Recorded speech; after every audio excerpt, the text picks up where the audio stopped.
In this video, you will learn about three major types of arthritis, a disorder involving inflammation of the joints resulting in pain and decreased range of motion. Osteoarthritis is one of the most common joint conditions, often developing as we age or through long-term wear and tear on our joints. To understand this condition, let's compare a healthy joint to one affected by osteoarthritis. In a healthy joint, the cartilage provides a smooth, cushioned surface for movement. However, in osteoarthritis, this protective cartilage gradually wears away, leading to direct bone-on-bone contact. This deterioration typically occurs in weight-bearing joints like hips, knees, and spine, as well as frequently used joints in the hands. As the condition progresses, the joint space narrows and the exposed bone surfaces become rough and irregular.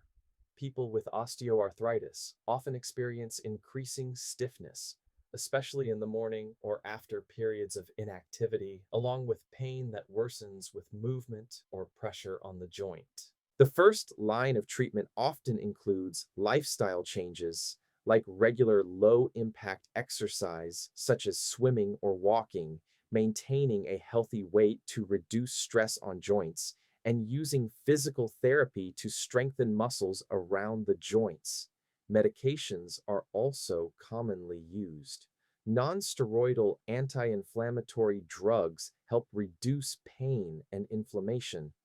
Corticosteroid injections are more powerful anti-inflammatory medications that can relieve pain and temporarily improve mobility.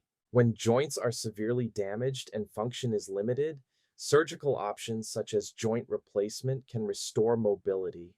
The overall goal of treatment is not just pain control, but helping patients maintain independence and daily activity. Rheumatoid arthritis presents a different challenge as it's an autoimmune condition where the body's immune system mistakenly attacks its own joint tissues. Unlike osteoarthritis, which typically affects individual joints based on wear and tear, rheumatoid arthritis often occurs symmetrically, affecting the same joints on both sides of the body. The condition begins with inflammation of the synovial membrane, which becomes thickened and inflamed.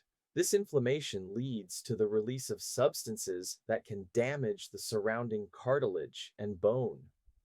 Over time, the ongoing inflammation causes the joint capsule to swell and can eventually lead to bone erosion and joint deformity.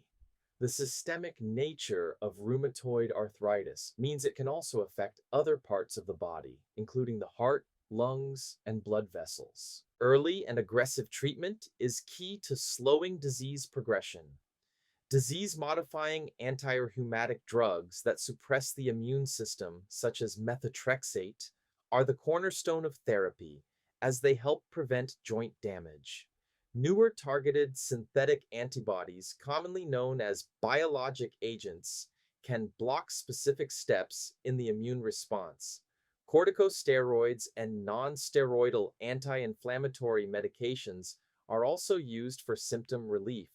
Alongside medications, physical therapy, exercise, and joint protection strategies help preserve mobility and function. Gout is a distinct form of inflammatory arthritis characterized by sudden, severe attacks of pain, swelling, and redness in joints. Gout occurs when there's an excess of uric acid in the body, a natural substance produced during the breakdown of nucleotides. When uric acid levels become too high, sharp, needle-like crystals can form and accumulate in joints, typically affecting the hallux first, though other joints can be involved. These attacks often start suddenly, often in the middle of the night, with intense pain and inflammation. The affected joint becomes hot, swollen, and so tender that even the weight of a bed sheet can be unbearable. Several factors can increase the risk of gout, including diet rich in nucleotides found in red meat, organ meats, and certain seafood, obesity, certain medications, and some medical conditions that affect uric acid metabolism. During a flare, anti-inflammatory medications are used to quickly reduce pain and swelling. To prevent recurrences, long-term therapy targets lowering uric acid levels in the blood. Drugs like allopurinol can decrease uric acid production. Lifestyle changes are also important. Patients are advised to limit consumption of red meat and alcohol, stay well hydrated, and maintain a healthy weight. Together, these strategies help control both the painful flares and the underlying metabolic cause. In summary, osteoarthritis, rheumatoid arthritis, and gout are three major forms of arthritis that differ in their underlying causes, but all involve inflammation of the joints. Common goals of arthritis treatment focus on reducing inflammation to treat pain, slow disease progression, and preserve mobility.